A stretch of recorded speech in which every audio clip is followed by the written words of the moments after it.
Hello दोस्तों, कैसे हैं आप लोग? आई होप सब लोग बड़े होंगे। तो आज मैं आपके लिए यूनिट नंबर 2 लेके आ गया हूँ, जूलॉजी सेकेंड सेमेस्टर की। और यदि आपका एमजेपीआई या फिर और की यूनिवर्सिटी है और कोई भी ऐसा आपका एग्जाम यूनिवर्सिटी सेकेंड सेमेस्टर का है जो आपका एमसीक्यू बेस पे होता है, तो आपके लिए मैं इसमें आपके लिए 50 इंपोर्टेंट क्वेश्चन लेके आया हूँ, 50 इंपोर्टेंट एमसीक्यू लेके आया हूँ जो दूसरी यूनिट हमारी सेकंड यूनिट उससे लेके आए होंगे। ठीक है, ये ऐसे 50 क्वेश्चन है जो आपके हर साल एग्जाम में देखने को मिलते हैं। इनमें से आपको कम से कम 10 से 15 क्वेश्चन आपको देखने को मिलते हैं। आपको पता होगा 100 क्वेश्चन आते हैं, 100 में से आपको 75 करने होते हैं। तो 75 करने होते नहीं करने होते हैं, तो आप में अगर आपने में हो 75 होते करने, मैं आपके लिए कम से कम आठ आठ पीडीएफ 8 क्वेश्चन लेके 8 वीडियो ऐसी लेके आऊंगा। 8 वीडियो ऐसी लेके आऊंगा 8 मिनट से, और प्लस 2 वीडियो आपके लिए वो लेके आऊंगा जो जिसमें पेपर कराए जाते हैं। प्रीवियस ईयर के जितने भी पेपर होते हैं 100 नंबर वाले, 100 क्वेश्चन वाले वो लेके आऊंगा। तो लगभग आपके लिए मैं 600-700 क्वेश्चन देने वाला हूँ आपके लिए 8 दिन के अंदर अंदर। ठीक है, 8 या 9 दिन के अंदर आपको मिल जाएंगे। तो आपको उसकी प्लेलिस्ट मिल जाएगी डिस्क्रिप्शन में, वहां से आप प्लेलिस्ट देख सकते हैं। अगर आपका एग्जाम कल है तो अगर आप एक दिन में सब वीडियो कवर कर सकते हैं। ठीक है, अब देखते हैं क्या करने वाले। आज का क्वेश्चन जो है, आज का पहला क्वेश्चन है वो हम देखते हैं। और इससे पहले आपको मैं 2 वीडियो करा चुका हूँ। एक करा चुका हूँ केमिस्ट्री, सॉरी एक करा चुका हूँ मैं किसकी, जूलॉजी की। एक करा चुका हूँ बॉटनी की। ठीक है, तो हम आज जूलॉजी का लेके आए हैं दूसरा लेक्चर। इसमें हम देखते हैं पहला पहला क्वेश्चन क्या है। इसमें पहला क्वेश्चन एक मिनट, इसमें चौथा क्वेश्चन आया, पहला क्या चला गया। रुको रुको रुको।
आज का पहला क्वेश्चन हम देखने वाले हैं। आज का पहला क्वेश्चन हमारा कौन सा? आज का पहला क्वेश्चन है कि एंजाइम सक्रियता प्रभावित करने वाला कारक है।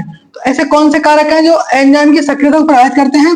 तो उनमें क्या है, पहला पीएच है, दूसरा कौन सा है, दूसरा है क्रियाधार की सांद्रता, और तीसरा क्या है, तापमान। तो ये ऐसे तीनों फैक्टर है जो क्या करते हैं, जो एंजाइम की सक्रियता को प्रभावित करते हैं। ठीक है, अब क्वेश्चन नंबर दूसरा इसमें पूछा गया है। दूसरा क्वेश्चन है, निम्न में से एक ताप स्थिर नहीं है, ऐसा कौन सा? इसमें थर्मोस्टेबल नहीं है, थर्मो लेवल नहीं है, स्टेबल नहीं है। ठीक है, तो क्या वो क्या है, सहकारक है। कौन सा है वो? कौन सा है? सहकारक। क्या है? सहकारक क्या है? एक ताप अस्थिर है। ठीक है, कैसा एक ताप अस्थिर नहीं है, तो कौन सा नहीं है? सो इसमें पूछा गया कि निम्न में से एक ताप अस्थिर नहीं है, तो ताप स्थिर कौन, अस्थिर कौन नहीं है? सहकारक है। ठीक है, कौन नहीं है? सहकारक है। ठीक है,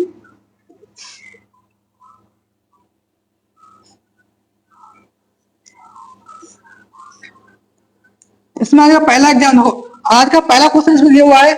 इसमें पहला जो इसमें पहला क्वेश्चन दिया गया है वो पूछा गया इसमें कि एंजाइम की सक्रियता को प्रभावित करने वाला कारक कौन सा है, कारक कौन कौन से हैं। तो पहला तो पीएच दे रखा है इसमें, पहला पीएच है, दूसरा क्या है, क्रियाधार की सक्रिय सांद्रता है, और तीसरा क्या है, तापमान। ये तीनों ऐसे कारक हैं जो एंजाइम के लिए एंजाइम की सक्रियता को क्या करते हैं, प्रभावित करते हैं, क्रियाशीलता को प्रभावित करते हैं। ठीक है, अब अगला इसमें क्वेश्चन पूछा गया, क्वेश्चन नंबर 2 है कि निम्न में से एक ताप अस्थिर नहीं है, यानी इसमें ताप अस्थिर कौन नहीं है, तो एक सहकारक होते हैं वो ताप अस्थिर नहीं होते हैं। ठीक है, अब बात करते हैं अगला क्वेश्चन नंबर 3। एंजाइम की क्रियाविधि समझाने हेतु ताला कुंजी सिद्धांत देने वाले वैज्ञानिक कौन थे? तो ताला कुंजी जो परिकल्पना थी वो किसने दी थी? तो वो दी थी एमिल फिशर ने। किसने दी थी? एमिल फिशर ने दी थी। किसने दी थी? एमिल फिशर नामक एक वैज्ञानिक थे, उन्होंने ताला कुंजी जो सिद्धांत दिया था। ठीक है, अब बात करते हैं अगले क्वेश्चन की। आगे से क्वेश्चन पूछा गया, चौथा नंबर क्वेश्चन है कि एपो एंजाइम, जो एपो एंजाइम है वो होता है, वो क्या होता है? वो संयुग्मित एंजाइम का प्रोटीन भाग होता है। क्या होता है? संयुग्मित प्रोटीन एंजाइम का प्रोटीन भाग होता है। ठीक, इसी प्रकार बात करते हैं क्वेश्चन नंबर 5 की। क्वेश्चन नंबर 5 है एंजाइम है, तो एंजाइम एक प्रकार के प्रोटीन होते हैं। ठीक, इसी प्रकार क्वेश्चन नंबर 6 है अल्कोहल किण्वन में भाग लेने वाला एंजाइम कहलाता है। अल्कोहल किण्वन में भाग लेता है वो कौन सा एंजाइम होता है? वो होता है जाइमेज एंजाइम। कौन सा होता है? वो होता है जाइमेज एंजाइम। क्या होता है वो? होता है जाइमेज एंजाइम। ठीक है, यहाँ पर इसका मैं कलर चेंज कर दूं। वो कौन सा एंजाइम होता है? वो जाइमेज एंजाइम होता है। ठीक है, वो कौन सा एंजाइम होता है? जाइमेज एंजाइम होता है। ठीक है, तो हम 50 क्वेश्चन लेके आए। कितने क्वेश्चन लेके आए? 50 क्वेश्चन लेके आए। 50 क्वेश्चन हमें जल्दी जल्दी पढ़ने हैं। ठीक है, ताकि आपकी छोटी सी वीडियो में आपके 50 क्वेश्चन रिवाइज हो जाए। ठीक है, इसीलिए आपको जल्दी जल्दी पढ़ा रहा हूँ। ठीक, तो अब देखते हैं क्वेश्चन नंबर 7 है। क्वेश्चन नंबर 7 पूछा गया है कि एंजाइम की क्रियाविधि समझाने के लिए प्रेरित जोड़ सिद्धांत किसने दिया था? तो एंजाइम की क्रियाविधि समझाने के लिए डी कोसलैंड जो है, डी कोसलैंड ने इन्होंने एंजाइम की क्रियाविधि समझाने के लिए जो प्रेरित जोड़ सिद्धांत था वो दिया था। ठीक है, जो जोड़ सिद्धांत था वो किसने दिया था? डी कोसलैंड ने दिया था। ठीक है, अब बात करते हैं क्वेश्चन नंबर 8 की। एंजाइम शब्द का उपयोग सर्वप्रथम किसने किया था? तो वो किसने? वो कोहिन ने किया था। जो कोइन थे उन्होंने एंजाइम शब्द का सबसे पहले उपयोग किया। ठीक है, इस बार अगला क्वेश्चन पूछा गया, क्वेश्चन नंबर 9, एंजाइम जिसकी खोज सर्वप्रथम हुई वह कौन सा है? ऐसा कौन सा एंजाइम है जिसकी खोज सबसे पहले हुई थी? वो कौन सा है? तो वो जाइमेज एंजाइम। कौन सा एंजाइम है? वह एंजाइम जिसकी खोज सबसे पहले हुई थी, तो वो कौन सा? वो जाइमेज एंजाइम था। ठीक है, अब इसके बाद बात करते हैं अगले क्वेश्चन की। आगे से वो क्वेश्चन पूछा गया है कि एक एंजाइम का लक्षण नहीं है। नहीं, चार ऑप्शन दिए थे, उनमें से पूछा गया कि एंजाइम का लक्षण नहीं है, तो ये वो कौन सा लक्षण नहीं है? यह रासायनिक क्रिया में नष्ट हो जाते हैं। यानी एंजाइम जो होते हैं रासायनिक क्रिया में नष्ट हो जाते हैं, ये इसका लक्षण नहीं है। ठीक है, इसका लक्षण नहीं है। किसका? एंजाइम का लक्षण नहीं है। क्यों नहीं है? क्योंकि ये रासायनिक क्रिया में नष्ट होते ही नहीं है। इसमें ये होते ही नहीं है, उसमें लिखा हुआ हो जाते हैं, नष्ट हो जाते हैं, तो ये होता, ये गलत है। ठीक है, तो ये क्या है? ये इसका लक्षण नहीं है। ठीक, अब बात करते हैं अगले क्वेश्चन है 12 नंबर क्वेश्चन है स्टार्च के जल अपघटन से माल्टोज बनाने वाला एंजाइम कौन सा? यानी जो स्टार्च होता है, स्टार्च के जल अपघटन कराते हैं, तो उसमें कौन सा एंजाइम उपयोग करते हैं? तो वो होता है एमाइलेज। कौन सा होता है? एमाइलेज एंजाइम होता है, जो स्टार्च को किसमें कन्वर्ट कर देता है? माल्टोज में कन्वर्ट कर देता है। ठीक है, इसी प्रकार अगला क्वेश्चन पूछा गया है कि वह एंजाइम जो इलेक्ट्रॉन स्थानांतरण में संबंधित है, वह एंजाइम जो इलेक्ट्रॉन स्थानांतरण क्या है? संबंधित है। ठीक है, वो कौन सा इलेक्ट्रॉन वो क्या कहलाता है? वो कौन सा एंजाइम है? तो वो कौन सा है? वो एंजाइम पूछा है, तो वो कौन सा एंजाइम? वो है डिहाइड्रोजनेज। कौन सा है? डिहाइड्रोजनेज एक ऐसा एंजाइम है जो इलेक्ट्रॉन के स्थानांतरण में क्या करता है? सहायता प्रदान करता है। ठीक है, अब बात करते हैं अगले क्वेश्चन है, क्वेश्चन नंबर है 14 क्वेश्चन नंबर पूछा गया है यदि यदि मिकेलस स्थिरांक का मान कम हो, मिकेलस स्थिरांक होता है उसका मान कम हो, तो एंजाइम का क्रियाधार होता है वो क्या होता है? अधिक लगाव होता है। क्या होता है? वो अधिक लगाव होता है। ठीक, क्या होता है? अधिक लगाव होता है। ठीक, इसी प्रकार क्वेश्चन नंबर 15 है एंजाइम अनुपस्थित होते हैं। किसमें एंजाइम अनुपस्थित होते हैं? विषाणु में। किसमें? वायरस के अंदर। किसके अंदर? वायरस के अंदर क्या होते हैं? एंजाइम अनुपस्थित होते हैं। ठीक है, वायरस के अंदर क्या होते हैं? वायरस के अंदर एंजाइम अनुपस्थित होते हैं। ठीक, अब पूछा गया, इसमें पूछा गया एनएडीपी एक प्रकार का क्या है? तो एनएडीपी क्या है? एनएडीपी एक प्रकार का कोएंजाइम है। क्या है? एनएडीपी एक प्रकार का क्या है? कोएंजाइम है। ठीक, क्या है? कोएंजाइम है। ठीक, इसी प्रकार बात करते हैं अगले क्वेश्चन में पूछा गया है, क्वेश्चन से पूछा गया है कि निम्न एंजाइम प्रोटीन रहित है। नहीं, इसमें से कौन सा है? इनमें से नहीं, देखो मुझे मैं सीधा बताता हूँ, कंफ्यूजन की बात ही नहीं है। यहाँ पे राइजोबियम एक ऐसा एंजाइम है जो कैसा है? प्रोटीन रहित है। क्या है? प्रोटीन रहित है। राइजोबियम एक ऐसा एंजाइम है जो प्रोटीन रहित है। सीधी सी बात है, ये समझो। ठीक है, क्वेश्चन नंबर 18 है कि न्यूक्लिक अम्ल के दो सिरों को जोड़ने वाला एंजाइम कौन सा? यानी कि ऐसा कौन सा एंजाइम है जो डीएनए के दोनों खंडों को जोड़ता है? ये डीएनए मान लो, ये डीएनए है, ये डीएनए। ठीक है, अब इसके दोनों खंडों को जोड़ता है, तो वो कौन सा एंजाइम होता है? तो वो कौन सा होता है? वो होता है लाइगेज। कौन सा होता है? लाइगेज। ये बहुत ही ये इंपोर्टेंट, बहुत ज्यादा इंपोर्टेंट है। जो लाइगेज एंजाइम है बहुत ज्यादा इंपोर्टेंट है। ठीक है, इस बार बात करते हैं क्वेश्चन है कि क्वेश्चन नंबर 19 है निम्न में से वह एंजाइम जो मिकेलियस मेंटल स्थिरांक है का पालन नहीं करता है, तो कौन सा पालन नहीं करता? तो होता है एलोस्टेरिक। कौन सा होता है एंजाइम? वो एंजाइम है एलोस्टेरिक एंजाइम है। वो क्या है? ये मिकेलिस मेल्टन स्थिरांक का क्या नहीं करता, पालन नहीं करता है, ठीक है। तो ये कौन सा है, एलोस्टेरिक जो एंजाइम है ये इनका पालन नहीं करता, ठीक। अब बात करते हैं क्वेश्चन नंबर 20 की। क्वेश्चन नंबर 20 इसमें दिया हुआ है कि एंजाइम की टर्नओवर संख्या होती है वो किस पर निर्भर करती है, तो करती है एंजाइम अणुओं के सक्रिय स्थल पर। जितने ज्यादा सक्रिय स्थल होंगे उसी प्रकार से क्या करती है, टर्नओवर संख्या होती है वो निर्भर करती है, ठीक। इसमें क्वेश्चन नंबर है 21, एंजाइम जो इलेक्ट्रॉन के स्थानांतरण में संबंधित है, नहीं ऐसा कौन सा एंजाइम है जो इलेक्ट्रॉन स्थानांतरण से संबंधित है, तो ये हम पढ़ के आए थे, कौन सा था, डिहाइड्रोजनेज था, कौन सा, डिहाइड्रोजनेज था, ठीक। इसके बाद बात करते हैं क्वेश्चन नंबर 22, वह एंजाइम जो स्टार्च को जल अपघटन से माल्टोज बदल देता है वो क्या कहता है, एमिलेज। ये भी हम अभी पढ़ा था, एमिलेज होता है, ठीक है। अब बात करते हैं क्वेश्चन नंबर 23 की, एपो एंजाइम क्या, तो एक प्रकार की प्रोटीन है, ये भी सारा हमने पढ़ लिया है, ये रिपीट हो गया ये। एपो एंजाइम क्या है, एक प्रकार का प्रोटीन है, ठीक, क्या है, एक प्रकार का प्रोटीन है, ठीक। अब क्वेश्चन नंबर देखते हैं 25, क्वेश्चन नंबर 24 देखते हैं। 24 क्वेश्चन नंबर क्या कह रहा है, 24 नंबर कह रहा है कि एंजाइम बने होते हैं, किसके होते हैं, प्रोटीन के बने होते हैं, किसके बने होते हैं, एंजाइम होते हैं प्रोटीन के, किसके बने होते हैं, प्रोटीन के एंजाइम बने हुए होते हैं, ठीक है, प्रोटीन्स के बने हुए होते हैं एंजाइम, ठीक। अब बात करते हैं क्वेश्चन नंबर 25 की। 25 नंबर क्वेश्चन है कि एंजाइम वे पदार्थ हैं जो क्रिया को करते हैं, प्रेरित करते हैं, क्या करते हैं, जो क्रिया को करते हैं प्रेरित करते हैं, एंजाइम वो होते हैं जो क्रिया को करते हैं प्रेरित करते हैं, ठीक है। तो हमारे आधे क्वेश्चन हो चुके हैं, हमारे पास 25 क्वेश्चन और बचे हैं और आप जल्दी ये कवर करते हैं, ठीक है। और ये देखो आपको बहुत ही इंपॉर्टेंट क्वेश्चन है, आपके एग्जाम में आपको 100% देखने को मिलेंगे, इनमें से कम 10 क्वेश्चन, ठीक है। अब देखो बात करते हैं क्वेश्चन है, अगर क्वेश्चन पूछा जाए 25 नंबर है, निम्नलिखित में से कौन सा जैंथिन ऑक्सीटोसिन जैंथिन ऑक्सीडेज एंजाइम का क्या है, अवरोधक है। अवरोधक की बात हो रही है यहाँ पे, तो कौन सा है, वो है एलोप्यूरिनोल। क्या है, एलोप्यूरिनोल क्या है, जैंथिन ऑक्सीडेज का एंजाइम का क्या अवरोधक है, क्या है, अवरोधक है, प्रतिरोधी का काम करता है। ये एलोप्यूरिनोल है, प्यूरिनोल है, ये क्या करता है, ये इस एग्जाम के लिए, इस एंजाइम के लिए ये क्या है, जैंथिन ऑक्सीडेज एंजाइम है, इसके लिए एसिस्टेंट का काम करता है, नहीं अवरोधक का काम करता है, ठीक है। अब बात करते हैं क्वेश्चन नंबर 27 की। 27 है पीएबीए का, ये क्या है, पीएबीए का पूर्ण रूप क्या है, उसका क्या है, पैरा एमिनो बेंजोइक एसिड। क्या है, पैरा एमिनो बेंजोइक एसिड, इसका क्या होता है, अर्थ, इसका पूरा नाम है, पूरा नाम क्या है इसका, पैरा अमीनो बेंजोइक एसिड। क्या होता है, पैरा अमीनो बेंजोइक एसिड होता है, ठीक। अब बात है क्वेश्चन नंबर 28 की, एंजाइम प्रेरण को नामक पदार्थ द्वारा एंजाइम संश्लेषण की दर में वृद्धि के रूप में प्रभावित किया गया, किसने किया था, वो किया था संकेतक के द्वारा किया था, किसके द्वारा किया था, वो संकेतक के द्वारा किया था, किसके द्वारा, संकेतक के, ठीक। अब बात करते हैं क्वेश्चन नंबर 29। क्वेश्चन नंबर 29 का पूछा है, क्वेश्चन नंबर 29 पूछा है कि सीटीपी का पूर्ण रूप क्या है, सीटीपी का पूर्ण रूप क्या है, तो इसका पूर्ण रूप क्या है, साइटिडीन, क्या नाम इसका, ये साइटिडीन ट्राइफॉस्फेट, क्या है, ट्राइफॉस्फेट, ठीक है, साइटिडीन ट्राइफॉस्फेट इसे बोलते हैं, साइटिडीन ट्राइफॉस्फेट इसका पूर्ण रूप होता है, ठीक। अब बात करते हैं क्वेश्चन नंबर 30 की, ठीक है। तो क्वेश्चन नंबर 30 हो गए। अगर आपको क्वेश्चन इंपोर्टेंट लग रहे हैं, कुछ अच्छे लग रहे हैं, हेल्पफुल लग रहे हैं, तो हमारे चैनल को सब्सक्राइब कर लें और वीडियो को लाइक कर लें, ठीक है। हमें अभी आपकी सपोर्ट की आवश्यकता है, ठीक है।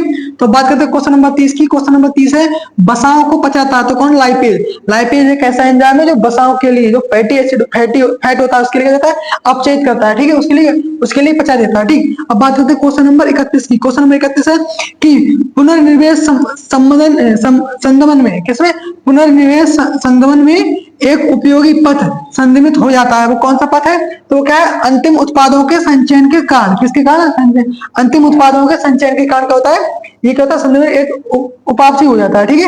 अब बात करें क्वेश्चन नंबर 32 की। क्वेश्चन 32 है एंजाइम की क्रियाविधि समझाने के लिए प्रेस जोड़ सिद्धांत। देखो ये तो आगे हमने पढ़ा भी था अभी जस्ट कुछ देर पहले, तो डी कॉस्टलैंड ने ये इन्होंने क्या किया था, इन्होंने ये दिया था, जोड़ सिद्धांत दिया था, ठीक है। ये तो हम पढ़ चुके हैं, अभी जस्ट पढ़ा हमने, अभी पढ़ा था, ठीक है। अब बात करते हैं क्वेश्चन नंबर, अब देखो अब बात करते हैं क्वेश्चन नंबर 33 की। क्वेश्चन नंबर 33 दिया गया है कि एंजाइम शब्द का सर्वप्रथम उपयोग किसने किया था, तो वो हमने भी बता दिया, कोइन किया। तो ये भी क्या रिपीटेड क्वेश्चन आ गया, ये हमने पढ़ लिया था, कोइन ने दिया था, ठीक है। अब बात करते हैं क्वेश्चन नंबर 34 की। क्वेश्चन नंबर 34 का अकार्बनिक उत्प्रेरकों से एंजाइम इस बात में भिन्न है, किस बात में भिन्न है, कि ये सब प्रोटीन होते हैं। देखो अकार्बनिक किस प्रकार भिन्न है, क्योंकि ये सब क्या होते हैं, ये सब प्रोटीन होते हैं, ठीक है, क्या होते हैं, सब प्रोटीन होते हैं, ठीक। अब क्वेश्चन नंबर 35 की। क्वेश्चन नंबर 35 दिया गया है निम्न में से कौन सा एंजाइम का लक्षण नहीं है, यानी कि ये 4 लक्षण दिए, तो उनमें से कौन सा एंजाइम का लक्षण नहीं है, तो ये क्या रासायनिक क्रियाओं में, देखो ये भी हमने पढ़ लिया है कि रासायनिक क्रियाओं क्या होते हैं, नष्ट हो जाते हैं, बल्कि ये नष्ट नहीं होते हैं, ठीक है। तो ये हम पढ़ चुके हैं, देखो ये रिपीट हो गया। अब बात करते हैं क्वेश्चन नंबर क्वेश्चन नंबर 36 की, क्वेश्चन नंबर 36 की, 36 क्वेश्चन नंबर दिया हुआ है, जीवों में उपापचयी प्रक्रियाएं उत्प्रेरित होती हैं, जीवों में उपापचयी प्रक्रियाएं उत्प्रेरित होती हैं किसके द्वारा? एंजाइमों के द्वारा। किसके द्वारा? एंजाइमों के द्वारा। ठीक है, अब क्वेश्चन बात करते हैं क्वेश्चन नंबर 27 की। क्वेश्चन नंबर 27 में दिया गया है कि एक एंजाइमों का गुण नहीं है, यानी ऐसा चार ऑप्शन दिए, चार ऑप्शन में ऐसा कौन सा गुण था जो एंजाइमों का नहीं था? तो वो कौन सा नहीं था? कि ये रासायनिक क्रियाओं में उपयुक्त नहीं होते। उपयुक्त का मतलब क्या होता है? उपयुक्त नहीं होते हैं, कि ये रासायनिक क्रियाओं में उपयुक्त नहीं होते हैं। ठीक, अब बात करते हैं क्वेश्चन नंबर 38 की। क्वेश्चन नंबर 38 दिया गया है हाइड्रोलेज, कौन सा? हाइड्रोलेज एंजाइम एक उदाहरण किसका है? तो लाइपेज का उदाहरण है। किसका उदाहरण? लाइपेज का उदाहरण है। तो हाइड्रोलेज एंजाइम में किसका उदाहरण है? तो लाइपेज का उदाहरण है। ठीक है, अब बात करते हैं क्वेश्चन नंबर आगे। क्वेश्चन नंबर दिया है 39 39 का। कौन सा? 39। तो 39 पूछ रहा है, 39 क्वेश्चन पूछ रहा है कि लैक्टेज डिहाइड्रोजनेज एंजाइम की ईसी संख्या क्या है? तो ईसी संकेत क्या है? तो वो क्या है? 1.1.127। ठीक है, ये संख्या दे रखी है, तो यहाँ पे वो 1.1 3 बार 1 है, फिर लास्ट में 27 है। ठीक है, ये क्या है? इसकी ईसी संख्या संकेत है। कौन सा है? ईसी संख्या संकेत है। ठीक है, आप लोग याद रखना ईसी संकेत क्या है इसका? वो है लैक्टेज डिहाइड्रोजनेज एंजाइम का। ठीक है, 1.1.1 3 बार 1 है, फिर 27। ठीक, अब क्वेश्चन नंबर 40 की बात करते हैं। क्वेश्चन नंबर 40 पूछ रहा है कि एंजाइम की क्रियाविधि समझाने के लिए प्रेरित जोड़ सिद्धांत किसने दिया था? तो ये तो कितनी बार क्वेश्चन आ चुका है, मतलब ये कई बार आ चुका है। ठीक है, कई बार आ चुका है, तो मतलब ये कई बार देखो पूरी एक यूनिट थी, यूनिट में से मैंने पूरे क्वेश्चन आपकी कॉपी किए हैं, तो उसमें कई बार ये आया था, तो मतलब ये इंपोर्टेंट क्वेश्चन है। ठीक है, तो यहाँ पे आप इसे नोट कर लिख लें, यहाँ पे ये क्या है? इंपोर्टेंट है, बहुत ज्यादा क्या है? इंपोर्टेंट क्वेश्चन है। ठीक है, बात करते हैं आगे क्वेश्चन नंबर 41। क्वेश्चन नंबर 41 है, यहाँ पे अल्फा लिखा हुआ है। क्या है? अल्फा। अल्फा एमाइलेज एंजाइम की टर्नओवर संख्या होती है, तो उसकी कितनी होती है? 1.9 10 टू पावर 4। कितना होती है? यानी 1.9 गुणा 10 टू पावर 4। ठीक है, कितनी होती है इसकी? किसकी? अल्फा एमाइलेज एंजाइम की टर्नओवर संख्या होती है। ठीक है, अब बात करते हैं क्वेश्चन नंबर आगे, अगला है क्वेश्चन नंबर आगे कितना है? 42 है। 42 क्वेश्चन में क्या पूछता है? एंजाइम निष्क्रिय किया जा सकता है, किसके द्वारा निष्क्रिय किया जा सकता है? तो किसके द्वारा किया सकता है? वो क्या होता है? सक्रिय। जब सक्रिय स्थलों को अवरुद्ध कर देंगे, जब हम जो सक्रिय स्थल है उनको क्या करते हैं? अवरुद्ध कर देंगे, रोक देंगे, उनमें प्रतिरोध लगा देंगे, तो क्या होगा? एंजाइम निष्क्रिय हो जाता है। क्या होता है? निष्क्रिय हो जाता है। ठीक है, अब बात करते हैं क्वेश्चन नंबर 43। क्वेश्चन नंबर 43 कह रहा है कि इस एंजाइम को सबसे पहले क्रिस्टलीकृत रूप में पृथक किया और शुद्ध किया गया था। तो यानी इसमें पूछा गया ऐसा कौन सा एंजाइम है जो पहली बार क्रिस्टल के रूप में निकला था, क्रिस्टल रूप में प्रयोग निकाला गया था, बनाया गया था और उसके शुद्ध बनाया गया था? तो कौन सा? पता? यूरियस। क्या था? यूरियस। क्या था? यूरियस था। क्या था? यूरियस था। यूरियस एंजाइम था। ठीक, अब बात करते हैं 44 का, 44 का बात करते हैं क्वेश्चन नंबर। तो एंजाइम शब्द किसने दिया? तो ये हम पढ़ चुके हैं, किसने दिया था? विलियम कोहेन ने दिया था। कोहेन ने दिया था। किसने? विलियम कोहेन ने दिया था। ठीक है, ये कई बार आ चुका है, ये भी इंपोर्टेंट क्वेश्चन है। ठीक है, ये भी क्वेश्चन क्या है? इंपोर्टेंट क्वेश्चन है, ऐसे समझो। ठीक है, ये क्वेश्चन आपको देखने को मिलेगा, ये वाला और ये डी कोसलेंट वाला। ठीक है, ये क्वेश्चन आपको देखने को मिलेंगे दोनों, ये वाला भी और वो वाला भी। ठीक है, अब बात करते हैं क्वेश्चन नंबर आगे, इसका कितने?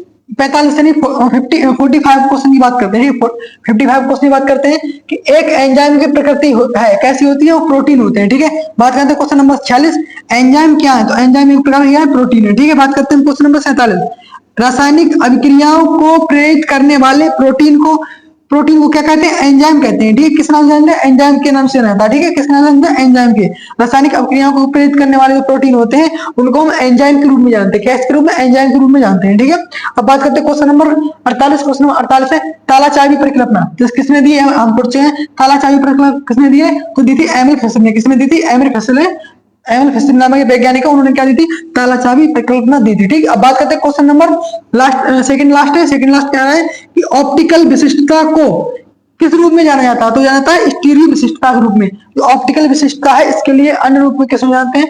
स्टीरियो विशिष्टता के रूप में जानते हैं। ठीक है, अब बात करते हैं लास्ट क्वेश्चन है। लास्ट क्वेश्चन कौन सा है? 50 नंबर लास्ट क्वेश्चन है। अब बताएं, मैं आपके लिए मात्र 50 क्वेश्चन करा रहा हूँ, हर यूनिट से 50 इंपोर्टेंट क्वेश्चन लेके आ रहा हूँ जो आपके एग्जाम में हर साल पूछे जाते हैं, तो वही क्वेश्चन में लेके आया हूँ। ठीक है, तो इसमें लास्ट क्वेश्चन पूछा गया कि सह एंजाइम होता है, तो सह एंजाइम होता है वो क्या होता है? अधिकतर एक विटामिन होती है। क्या होती है? अधिकतर जो सह एंजाइम होते हैं वो एक प्रकार के होते हैं, विटामिन होते हैं। ठीक है, तो आज का ये लेक्चर था, हम यहीं तक था। ठीक है, अब अगर आपको ये लेक्चर अच्छा लगा हो तो हमारे चैनल को सब्सक्राइब करें, वीडियो को लाइक करें। और आपके लिए मैं जूलॉजी बॉटनी दोनों के इंपोर्टेंट करा रहा हूं। अगर आपका पहले जूलॉजी का एग्जाम तो आप पहले जूलॉजी की पूरी प्लेलिस्ट याद देख लेना और याद कर लेना क्वेश्चन को। और बॉटनी का तो पहले आप बॉटनी की सही प्लेलिस्ट पूरी देख लेना। और उसके भी देखो दोनों की वीडियो बराबर आपको मिलेंगी और दोनों में मैं अच्छी तरह तैयारी करा दूंगा आपकी। बस आपको क्या करना है, मेरे चैनल को सब्सक्राइब कर लेना और अपने दोस्तों को ये प्लेलिस्ट सेंड करनी, ठीक है। मिलते हैं किसी नेक्स्ट वीडियो, तब तक के लिए जय हिंद।